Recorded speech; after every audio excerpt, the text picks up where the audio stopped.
दोस्तों मैं विक्रम स्वागत करता हूं आपका आपके अपने YouTube channel S study platform पर। देखिए पर्यावरण से संबंधित मेरा अगला वीडियो, ठीक है। इससे पहले मैं आपको जो वीडियो लोड कर चुका हूं, अगर आपने वो वाले वीडियो मेरे नहीं देखे हैं तो सबसे पहले उन वीडियो को देखिएगा, उसके बाद तभी आपको समझ में अच्छा आएगा, ठीक है। तो उसके बाद आज हमें जो बात करनी है वो आज ओजोन लेयर के लिए सबसे महत्वपूर्ण टॉपिक है। देखिए किसी भी एग्ज़ाम को लेकर पर्यावरण से बहुत ज़्यादा क्वेश्चन पूछे जा रहे हैं। आज ज्योग्राफी का जो टॉपिक है, ये ज्योग्राफी का भी टॉपिक है, आप मान लीजिए बायो का भी टॉपिक है। तो इसको लेकर के सबसे ज़्यादा क्वेश्चन इन्हीं से पूछे जाते हैं प्रत्येक एग्जाम के अंतर्गत, ठीक है। तो देखिए आज मैं बात करूँगा ओजोन लेयर पे। सबसे पहले देखो, ओजोन लेयर से बात करने से पहले मैं आपको बता दूँ, जो पृथ्वी के चारों ओर जो वायुमंडल है उसकी परतों को उसके डेंसिटी के आधार पर उनको 5 भागों में डिवाइड किया गया है, ठीक है। सबसे पहला जो भाग है जो आपका सबसे पहले कहते हैं क्षोभ मंडल, जिसको क्या कहते हैं ट्रोपोस्फेयर। दूसरा है आपका समताप मंडल स्ट्रेटोस्फेयर। तीसरा है आपका मध्य मंडल कहते हैं मीजोस्फेयर। अगला है आपका आयन मंडल जिसको आयनोस्फेयर कहते हैं। और उसके बाद है वायुमंडल जिसको एक्सोस्फीयर कहते हैं। देखिए इससे संबंधित मैं अगला एक और वीडियो आपको डालूंगा जो लेयर के बारे में होगा, सारी चीज़ें उसमें बताऊंगा आपको। आज केवल हम ओजोन लेयर को लेकर के बात करते हैं। देखिए इन क्वेश्चनों को इंग्लिश में भी पूछा जा सकता है। देखिए क्षोभ मंडल को कभी कभी ट्रोपोस्फेयर, वो हिंदी में ट्रोपोस्फेयर लिख के दे देता है, ठीक है। तो इस तरीके से आपको इंग्लिश के वर्ड भी इसके याद रखने हैं। तो देखिए हम बात करते हैं, सबसे पहले देखिएगा क्या है ओजोन लेयर। ओजोन लेयर के बारे में बात करेंगे। देखिए पृथ्वी के समताप मंडल में जो मैंने बताया जो परतें हैं उनको डिवाइड किया गया है।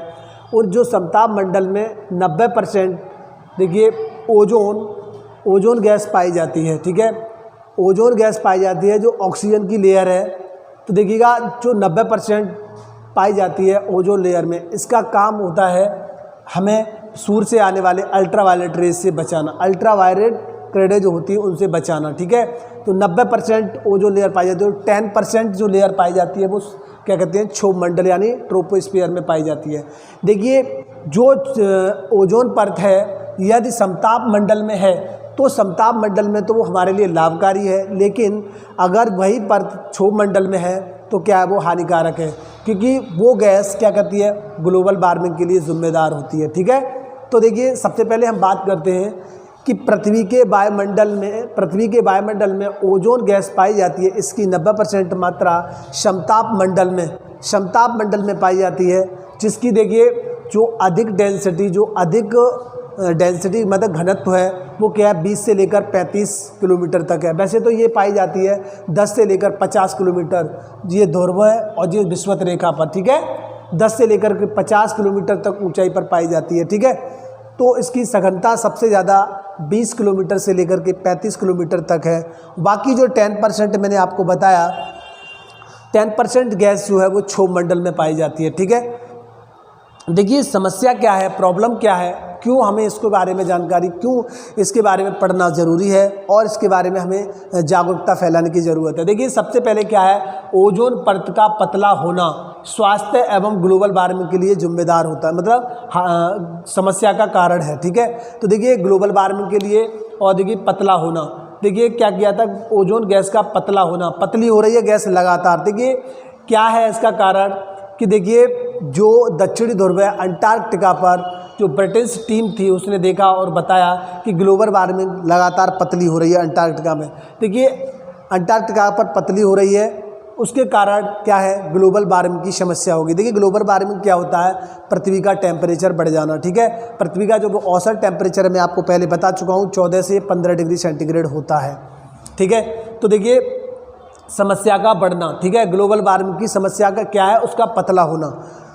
क्यों पतली हो रही है उस कारण को पता लगाने के लिए हमें जागरूकता फैलाना है, ठीक है। तो उसके बाद क्या किया था, समस्या मैंने बता दी। देखिए ब्रिटिश टीम ने पता लगाया था सबसे पहले क्या, ठीक है। अब इसका कारण क्या है, देखिए कारण क्या है, जो CFC गैस है क्लोरोफ्लोरोकार्बन, देखिए जल वाष्प भी नुकसानदायक है। देखिए जो ओजोन की परत को पतला कर देती है, क्लोरीन में बदल देती है। क्या है? CFC gas. ये कहाँ से निकलती है? फ्रीज, जितने भी प्रशीतक होते हैं उनसे ये गैस का उत्सर्जन होता है और ये क्या करती है? ओजोन गैस को पतला कर देती है। ठीक है, ओजोन गैस में लगातार छिद्र यानी कर रही है। ठीक है, इससे क्या प्रॉब्लम होती है? देखिए ओजोन गैस अंटार्कटिका पर पतला भाग बताया जा रहा है, उसमें छेद हो गया है। अगर सूर्य से आने वाली अल्ट्रावायलेट जो पृथ्वी तक आ जाएंगी तो अंटार्कटिका पर जो बर्फ़ है वो पिघल जाएगी। जब वो बर्फ़ पिघल जाएगी तो क्या होगा? फिर समुद्र का तल बढ़ेगा, सारा जो भी सिस्टम है वो सब बिगड़ जाएगा। ठीक है, तो ग्लोबल वार्मिंग के लिए जिम्मेदार होगी। पृथ्वी का टेम्परेचर भी बढ़ेगा, बर्फ़ पिघलेगी, जल समुद्र का तल बढ़ेगा और सभी चीज़ इससे प्रभावित होगी। ठीक है, तो इतनी बात समझ में आ गई होगी। इसके बाद मैं बताता हूँ आपको ओजोन का सबसे पतला हिस्सा। मैंने आपको बताया, पहले ही बता चुका हूँ, ओजोन का सबसे पतला हिस्सा दक्षिणी ध्रुव अंटार्कटिका के ऊपर है, जिसका पता ब्रिटेन की टीम ने लगाया था। ब्रिटेन की टीम ने सबसे पहले इसका पता लगाया था। GMB डॉब्सन, सबसे अधिक काम किन्होंने किया था? GMB डॉब्सन ने इस पर किया था। इसलिए इन्हीं के नाम पर जो ओजोन परत की जो मोटाई है वो डॉब्सन में मापी जाती है। ठीक है, उसके बाद देखिए अभी वैज्ञानिकों ने शोध किया है तो पता लगाया कि तिब्बत के क्षेत्र में भी ओजोन परत लगातार पतली होती जा रही है। ठीक है, लगातार पतली होती जा रही है। देखिए इसके बाद क्या हुआ था? इसके संरक्षण के लिए प्रयास। देखिए सबसे पहले जैसे ही पता लगा था इसके बारे में, तो 1985 में क्या हुआ था? वियना में एक मीटिंग बुलाई गई थी। तो उस मीटिंग में ज़्यादा कुछ तो नहीं हो पाया, लेकिन इसके बाद जो 1987 में एक मीटिंग बुलाई थी, मॉन्ट्रियल प्रोटोकॉल, जो कनाडा में सम्मेलन हुआ था, उसके दौरान ओजोन परत के संबंध में सबसे महत्वपूर्ण सम्मेलन था और ये 16 सितंबर को हुआ था। और 1994 ईस्वी से लगातार प्रत्येक वर्ष 16 सितंबर को ओजोन दिवस के रूप में मनाया जाता है। ठीक है, उसके बाद हम बात करते हैं। देखिए अन्य बिंदुओं पर थोड़ा सा चर्चा कर लेते हैं। ओजोन परत की जो मोटाई है वो डॉब्सन में मापी जाती है। किसमें? ओजोन परत की जो मोटाई, मैंने बताया GMB डॉब्सन, इन्होंने सबसे अधिक इस पर कार्य किया था, इसलिए इसकी मोटाई किसमें मापी जाती है? डॉब्सन में मापी जाती है। ठीक है, आप देखिए ओजोन की परत है जो समय के अनुसार बदलती रहती है। ठीक है, ओजोन की परत है जो समय के अनुसार उसका मोटा पतला होना है। देखिए ओजोन परत की मोटाई बसंत ऋतु में सबसे अधिक होती है, जबकि वर्षा ऋतु में सबसे कम होती है। ठीक है, ओजोन परत की मोटाई घटती बढ़ती रहती है। ठीक, उसके बाद देखिए आपको बताऊं जो CFC गैस है वो आती कहाँ से है? ठीक है, तो देखिए क्लोरोफ्लोरोकार्बन, फ्रीज, AC, फोम बनाने वाले कारखाने, उनसे गैस निकलती है और ये ओजोन गैस को प्रभावित करती है, पतला कर देती है। इसके अलावा हैलोजन, N2O, CH3Cl आदि गैस क्या करती हैं? ओजोन परत को लगातार पतला कर रही है। ठीक है, अब देखिए CFC गैस का कम यूज करने के लिए क्या किया गया था? इसको HCFC हाइड्रोक्लोरोफ्लोरोकार्बन इसका यूज करने की बात कही गई है। ठीक है, अब देखिएगा ओजोन के लिए अलग से सम्मेलन कोई नहीं बुलाया जाता। ओजोन सभी सम्मेलन जितने भी होते हैं उनमें सब ओजोन को लेकर जागरूकता फैलाई जाती है। ठीक है, तो देखिए एक बार से फिर से रिकॉल कर लेते हैं। ठीक है, देखिएगा मैंने बताया ओजोन की लेयर के लिए जानने के बारे में। ओजोन परत क्या होती है?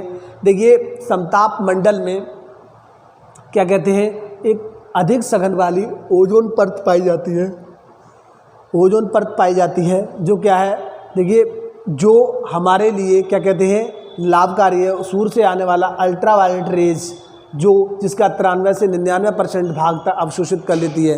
देखिए अगर ये ओजोन गैस ना हो तो क्या है, पृथ्वी पर कैंसर जैसी बीमारी, त्वचा कैंसर, ठीक है, गोल छत्ते पड़ जाते हैं त्वचा कैंसर में, वो कैंसर की शिकायत होने लगती है। ठीक है, तब अब देखिएगा इसको रोकने का काम इसका, अगर ये समताप मंडल के अलावा इसमें आ जाती है, इस मंडल मैंने बताया 20 से लेकर 50 किलोमीटर तक अधिक इसकी डेंसिटी है। ठीक है, 10% क्षोभ मंडल में पाई जाती है और क्या कहते हैं ये ग्लोबल वार्मिंग के लिए जिम्मेदार होती है। ठीक है, ग्लोबल वार्मिंग के लिए गैस सबसे ज़्यादा उत्तरदायी होती है CO2 गैस। ठीक है, CO2 गैस सबसे अधिक जिम्मेदार होती है ग्लोबल वार्मिंग के लिए, ग्रीन हाउस प्रभाव को बढ़ाती है। ठीक है, अगर ये 10 किस में है, क्षोभ मंडल में है।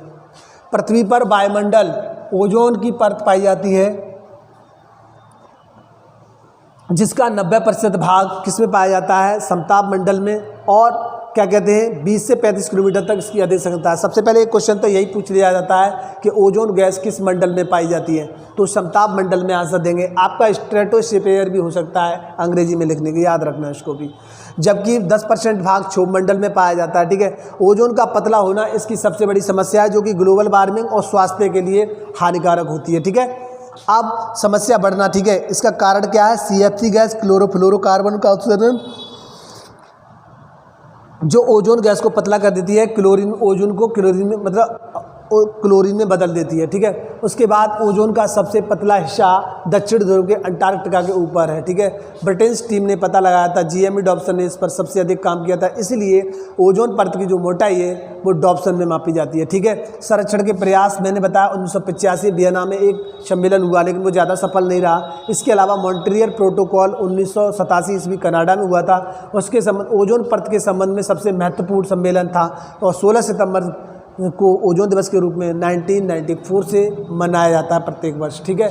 उसके बाद मैं आपको बता दूं अन्य बिंदुओं में बात करेंगे कि ओजोन परत की मोटाई मैं पहले बता चुका हूँ, डॉप्सन में मापी जाती है। बसंत ऋतु में इसकी मोटाई अधिक और वर्षा ऋतु में सबसे कम होती है। अब देखिए CFC गैस कहाँ से निकलती है, फ्रीज, AC फॉर्म बनाने वाले कारखाने, और इसके अलावा हैलोजन N2O, CH3Cl ये भी इसको प्रभावित करती हैं। दूसरी बात, इसकी जगह पर HCFC गैस का प्रयोग, हाइड्रोक्लोरोफ्लोरोकार्बन का उपयोग, जिससे कि क्या कहते हैं ओजोन को उसका संरक्षण प्रदान किया जा सके, ठीक है। दोस्तों देखिएगा, मेरा पढ़ाया हुआ आपको मैं समझता हूँ समझ में आ रहा होगा। अगर समझ में आए तो लाइक और शेयर करिएगा, ठीक है बच्चों। कमेंट जरूर करिएगा, आप कमेंट नहीं करते हैं, ठीक है, लाइक करिएगा, ठीक है दोस्तों। मिलते हैं अगले वीडियो में। धन्यवाद दोस्तों, पढ़ते रहिए, मस्त रहिए, स्वस्थ रहिए। धन्यवाद दोस्तों।